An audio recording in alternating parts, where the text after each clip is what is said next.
the Chancellor for the Community Colleges for the State of California, appointed by the Board of Governors, is appointed by Governor Brown, in addressing the faculty the day before classes started in August, referred to music and the arts as peripheral programs. So my question is, what is your position on the Performing Arts and Education Center, and what is your plan to increase enrollment? Okay. Let me start with the beginning of what I remember of all your questions. First question was, what are we going to do about enrollment and marketing? We have a marketing plan that is rolling out as I speak. We have been a little bit late in getting the schedule out, but it is out and it is being distributed. It is being mailed out, and I'm not sure, I can't remember how many tens of thousands, if not 100,000 households that it will go out to, but it is going out. The schedule of classes is most current and will always be most current on the website, because once the schedule is printed, it gets updated periodically, okay? Now, I think the second or third question you had was about the navigation of the website. It's pretty challenging for even an educated person to navigate our website, including me.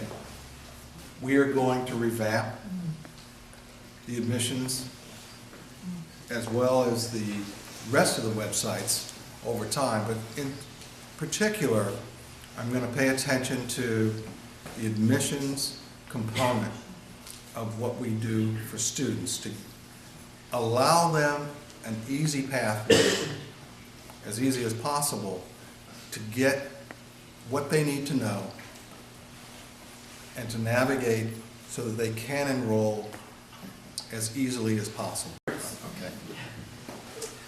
I wasn't there to hear what Dr. Harris had to say about performing arts. I will give you this little piece of knowledge. Dr. Harris's principal degree, and a long time ago when he was a faculty member, was in drama. So he comes from the performing arts background. So I don't know what he said because I wasn't there. I do know a little bit about the Performing Arts Center and where it is in terms of funding.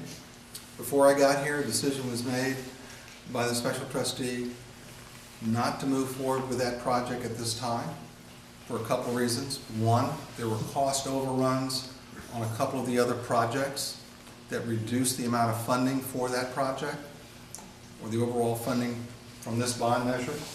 I understand that the Performing Arts Center was funded in the first, or in a previous bond before this one. You said there were two, and you're correct. There were two bond measures that put that center on the drawing board to be funded. I don't know exactly why it wasn't funded the first time, other than there were cost overruns that I have been told about, and that there were maintenance needs as well as ADA needs that had to be fixed. I know that there was a $20 million unfunded requirement to fix the ADA for the science building. Okay. And so as the funds got shifted, that project moved down in priority. I didn't get to make those decisions, but I can tell you that, you know, we've got, it's not just the bathrooms that we've got to clean up. We've got some major issues in terms of maintenance that need to be higher on the priority list than building new buildings right now. That's my opinion, okay?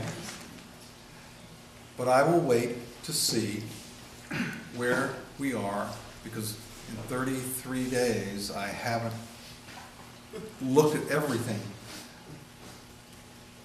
Okay. And we've got 1.9 million square feet of property and real estate, and there's a lot of things that we need to look at and fix.